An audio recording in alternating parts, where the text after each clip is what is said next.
Hello, everyone, and welcome back. I'm so excited to be back on. I know it's been like a day or two since I've posted a video on YouTube.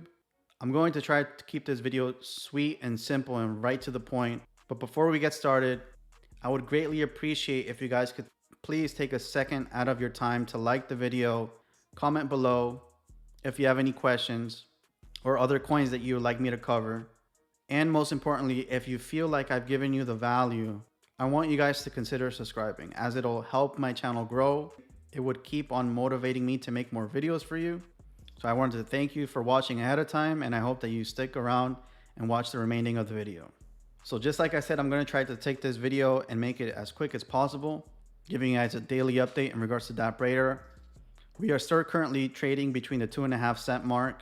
The volume of the 24 hours is still currently around 500,000. If we take a look at the market cap on CoinGecko, we are still at about $14.5 million in regards to market cap. And I wanted to show you guys another analytic that I actually found intriguing was the amount of holders that we are currently at.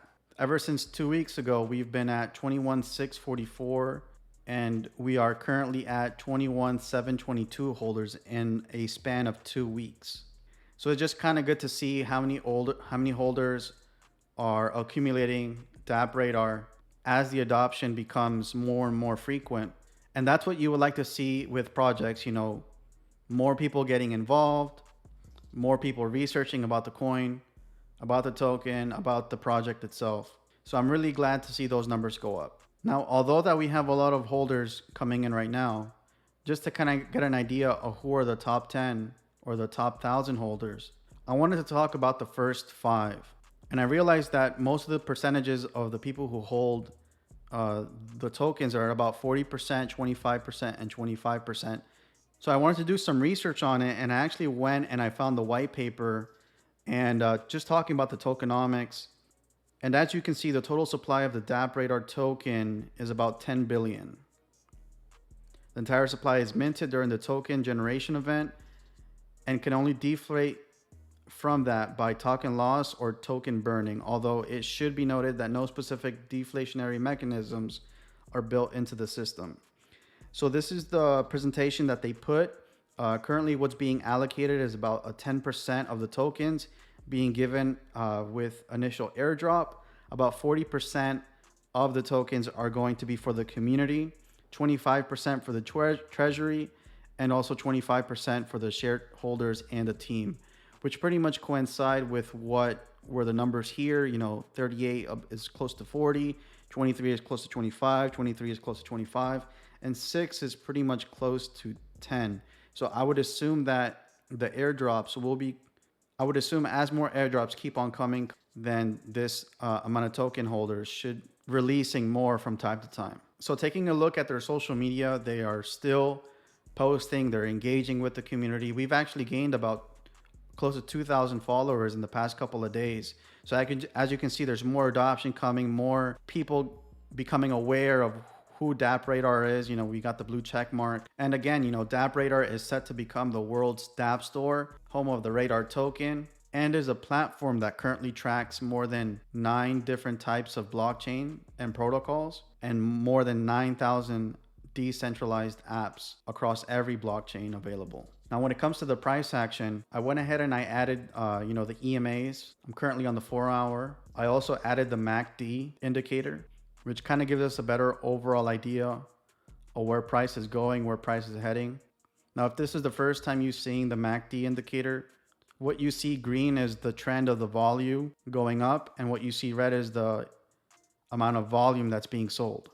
And the blue indicator and the red are pretty much just 2 EMAs, which is the 12 and the 26. And if the blue line goes above the red line, that means that we are on an uptrend, and vice versa. If the red line crosses the blue line, then we are in a downtrend. Now, I did put some trend lines here, and as you can see, we have been respecting it since January 10th. It touched again on January 22nd. And slowly we've been bouncing off this trend line. We've even fell down just a little bit lower than what I was expecting on this trend line, but we also recovered back. So I do think that we have finished the downtrend. I don't think that we will be going back to this 2-cent level. I think that we will keep on consolidating a little bit more from between the 2.5-cent level all the way to the 3-cent level. Now, what we would want to see play out is price action staying above the 20, above the 50, above the 100, and above the 200 EMA. So as the days continue to come, I do expect for us to keep on moving up.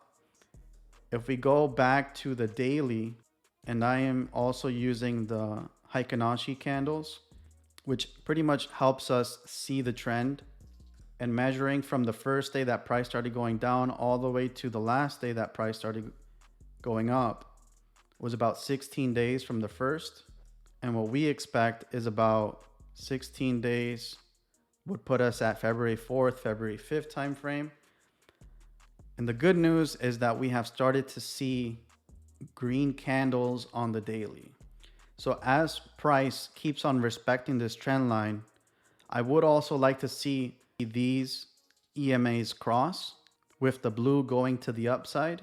And I do think that will help with the continuation of price getting back to 3 cents, 4 cents, and 5 cents. And really quickly, for those of you who are watching this video for the first time, I did notice a pattern from the beginning on the 30-minute time frame that I do think that is going to play out here at about the 2-cent level. That was when the trend started to go up and hit the all-time high of 6 cents. Going here to the bars pattern, selecting here, going all the way up to this 6 cents. I'm going to go to the 4-hour chart. And as I mentioned in my previous video, I do think that this pattern is going to play out on the longer time frame. Now, based off this pattern, I'm going to zoom in just a little bit more just so we can see, and price is respecting it very, very, very close. As you can see, this uptrend consolidated a little bit, went all the way up. We were supposed to go down respectively. As I mentioned before, this is when Bitcoined up from 45,000 to 35,000, and ever since we've been consolidating. So I do think that as time passes by, as long as we respect this trend level, we should be consolidating a little bit more between 3 cents and 2.5 cents before going on up to at about 5 cent level. Now, I will say that once we go up to the 5 cent level, I believe we are going to hit a little bit of resistance, unless if we have major support and major volume coming up. Now, from where we are now to where we could go is at about a 100% profit on where we at now. If we go to the 6%, it would be at a 140% gain, and at a 8-cent level, it would be at a 220% gain.